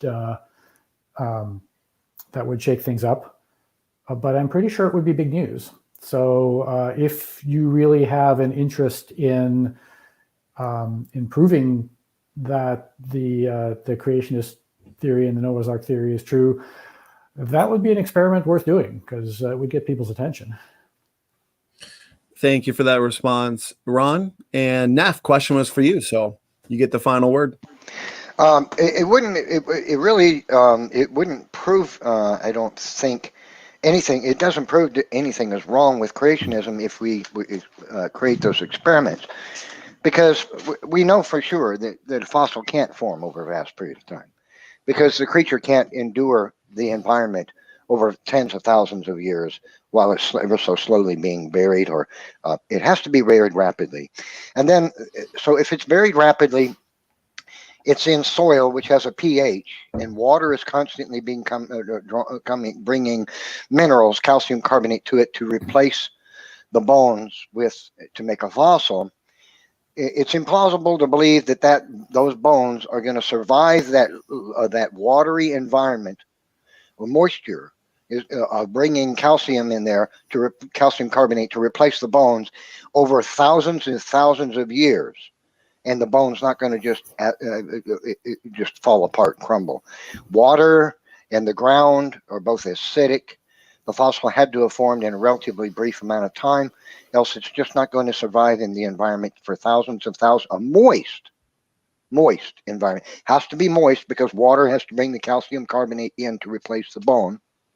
A moist, acidic environment for tens of thousands of years. That idea is just irrational. That's my response. All right. Thank you so much, Neff. Thanks so much to the both of you keeping these questions lively. We are going over 2 hours now, 2 hours and 5 minutes. So I'm going to quickly get these other super chats out of the way. Dell gives a $5 super chat. I appreciate the support, Dell, as well as Caleb, $10 super chat. Thank you so much. And let's see what I'm missing here. One from Eva. I appreciate your support as well. And another super chat. This is the last one, but it also has a question attached to it. This one's for Ron, so we'll make this the last question of the day. And if there are any after shows or anything going on, let me know in the chat. Or Neff, I'm not sure if you're having an after show or anything. Let me know, and I can certainly advertise that. But this last question just came in recently from Michael Jones again. $5 super chat. I appreciate it, for Ron. And just glancing over this, Ron, this is kind of similar to the question that was asked or posed to you at the beginning. But if you have anything to add to it, then go ahead. So the question is, I'd like to pose this question to Ron. If Noah isn't real, then what is the purpose of the story in the Bible? And where can we then start rightly dividing fact from fiction? The purpose. That's really a question about literary analysis, which is way outside of my wheelhouse. Maybe the purpose would be as part of the purpose of human mythology in general, to try to explain and make sense of our existence. And probably to also explain and make sense of this catastrophic historical event that is probably the foundation for the myth. But I'm really a little bit at a loss. It's not really something that I have any expertise in, and all I can really do is speculate as a layman. And after over 2 hours of I'm afraid this is the best I can do. That's okay. No, that's okay. That's okay. You did great. Yeah, it's been over 2 hours, and you guys. Yeah, I'm starting to run out of steam a little bit. Exactly. So that's why we're going to wind it down here. You guys have done awesome. I got to say, 2 hours, 2+ hours have really flown by. But I know doing these debates, that's typically where you start getting winded and out of energy. So, Neff, if you had a quick response to that, and then I would just say the true myth is how the history of mankind has been stretched to unimaginable lengths into time that no human being can actually conceive in their mind, and that the story of evolution, that's the mythology that is held to by the secular camp. If anything is a myth, it's the myth that random damage events to our DNA is what designed our liver. That's the myth. That's my response. All right. And Ron, the question was for you originally, so you get the last word. I'll just close by saying that Neff, it's been a lot of fun, and I always have to stay on my toes to keep up with you. And after 2 hours of that, I'm I'm ready to take a break. Ron, you've earned yourself. You've both earned yourselves a nice, relaxing Sunday night. Hopefully, a nice dinner and a movie, maybe. I So hope why don't God we has, end it with?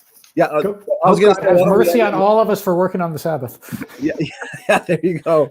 So I guess a good place to end it is what I was going to say is both of you can take have some final thoughts in terms of the debate if you wanted to. Like Ron, I know somebody was asking, a couple people were asking in the chat where they can find more of you. So if you wanted to kind of advertise your blog or your channel again, same with you, Neff. Yeah, just some final words, final thoughts, and then we're going to call it a night. So whoever wants to start. Go ahead, Ron. I do have a blog. It's blog.rongarret.info. I have not been blogging very much lately because I'm kind of in the midst of a little existential crisis. I wrote some blog posts about racism that spun wildly out of control in a way that I never anticipated, and I'm in the midst of trying to grapple with that and make sense of that and figure out where to go forward. I also mentioned earlier I run an online Bible study on Thursday mornings. You can find that on Meetup. Search for Bible study for skeptics, agnostics, and apologists. And you can also reach out to me by email. My contact information is pretty easy to find. Just Google my name, and I'm easy to get a hold of. Awesome. Well, thank you, Ron. And plus, this is, I think, it's got to be your 8th or 9th time on here. So you're definitely no stranger to this channel and no stranger to debate. So thanks again.